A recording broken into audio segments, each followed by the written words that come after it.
Hello, नमस्कार साथियों।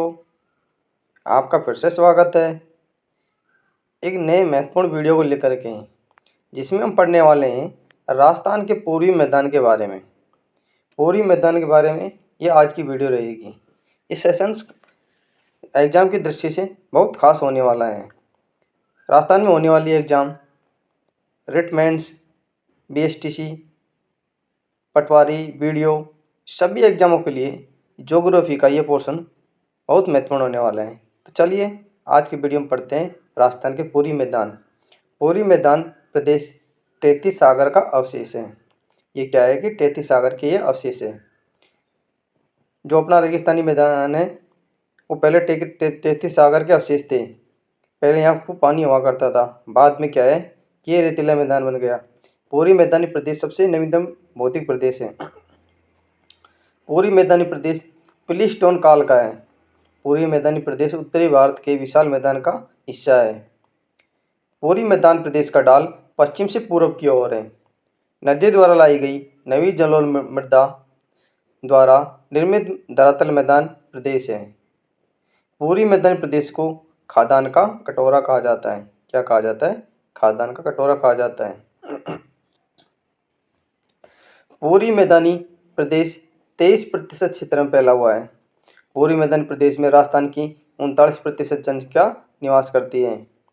पूर्वी मैदानी प्रदेश में सर्वाधिक जनसंख्या घनत्व पाया जाता है।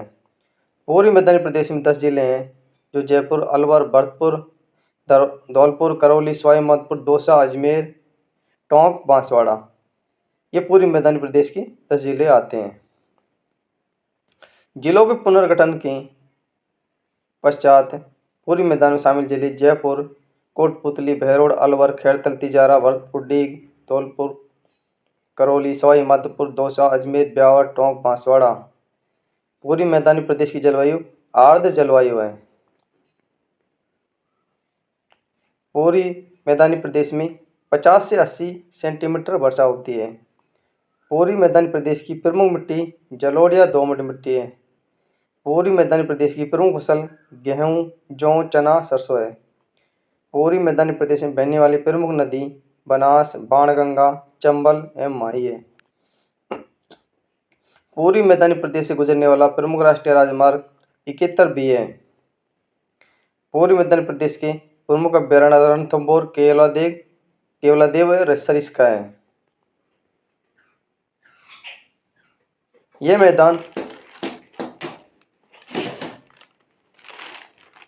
मैदान पश्चिम से पूर्व 50 सेंटीमीटर वर्षा रेखा द्वारा विभाजित होता है। इस मैदान की दक्षिण पूर्वी सीमा विद्यान पठार द्वारा बनाई जाती है। पूर्वी मैदानी प्रदेश गंगा यमुना नदी बेसिन प्रदेश है, अर्थात नदियों द्वारा जमा की गई मिट्टी से इस प्रदेश का निर्माण होता है। पूर्वी मैदानी प्रदेश के उपप्रदेश निम्नलिखित हैं: बनास बाणगंगा का बेसिन, चंबल बेसिन और मध्य वायु बेसिन या छप्पन का मैदान। पहला है बनास बेसिन। बनास बेसिन की सीमा 50 सेंटीमीटर वर्षा रेखा द्वारा निर्धारित होती है। ये पहाड़ियों के अनाच्छादन का प्रभाव इस पर देखा जा सकता है। इनके उच्च भूभाग टीलेनुमा है, जिसके कारण इसे पीठमांड या मैदान भी कहा जाता है। इस मैदान की समुद्र तल से ऊंचाई 150 से 300 मीटर के मध्य है। यह मैदान बनास नदी उसकी सहायक नदी द्वारा निर्मित है।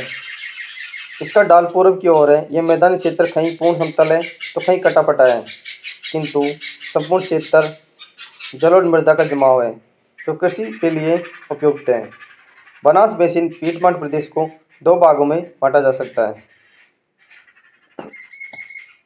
मालपुरा करौली का मैदान बनास बेसिन का उत्तरी पूर्वी भाग मालपुरा करौली का मैदान के नाम से जाना जाता है, जो टोंक, सवाई माधोपुर, करौली जिलों में विस्तृत है। इस क्षेत्र को A.M. मेहरान ने तृतीय पेनिसिलिन नाम दिया। क्या दिया? तृतीय पेनिसिलिन नाम दिया। इसकी औसत ऊंचाई 280 से 400 मीटर है। विशिष्ट व नीच चट्टानों से निर्मित है।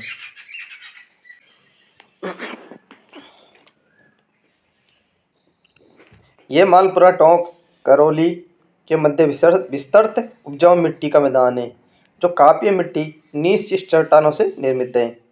मेवाड़ का मैदान बनास बेसिन का दक्षिणी भाग मेवाड़ का मैदान के नाम से जाना जाता है।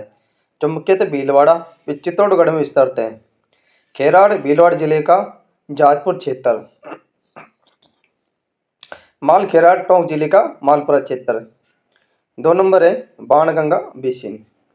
यह बाणगंगा नदी के बहाव क्षेत्र का मैदान है। बाणगंगा मैदान में जयपुर, दौसा, भरतपुर जिले शामिल होते हैं। जिलों के पुनर्गठन के पश्चात बाणगंगा का बहाव क्षेत्र कोटपुतली, बहरोड, जयपुर, दौसा, भरतपुर रहेगा। यह सर्वाधिक उपजाऊ मिट्टी है। यह पूरी मैदानी प्रदेश का सर्वाधिक उपजाऊ भाग है। नेक्स्ट है चंबल बेसिन 3 नंबर। ये चंबल नदी द्वारा निर्मित मैदानी भाग है जो चित्तौड़, कोटा, बूंदी, सवाई माधोपुर, करौली, धौलपुर जिलों में विस्तृत है।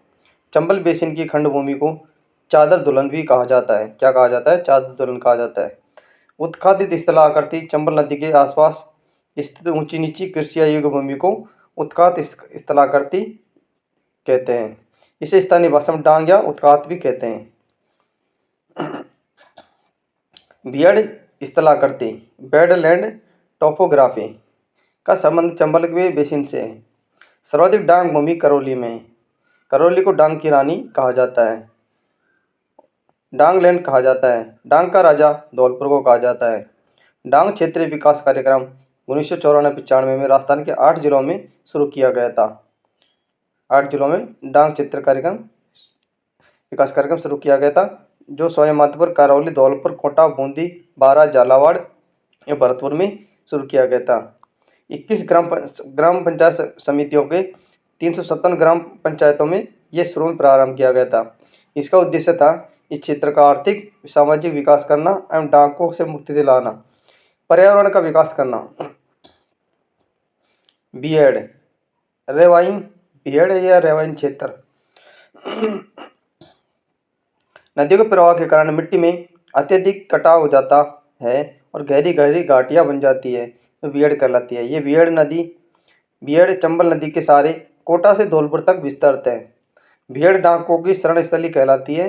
राजस्थान के मुख्यतः बियड प्रभावित जिले कोटा, सवाई माधोपुर, बूंदी, धौलपुर है। राज्य में कुल बियड क्षेत्र 2800 वर्ग किलोमीटर है। सर्वाधिक बियड भूमि धौलपुर में है।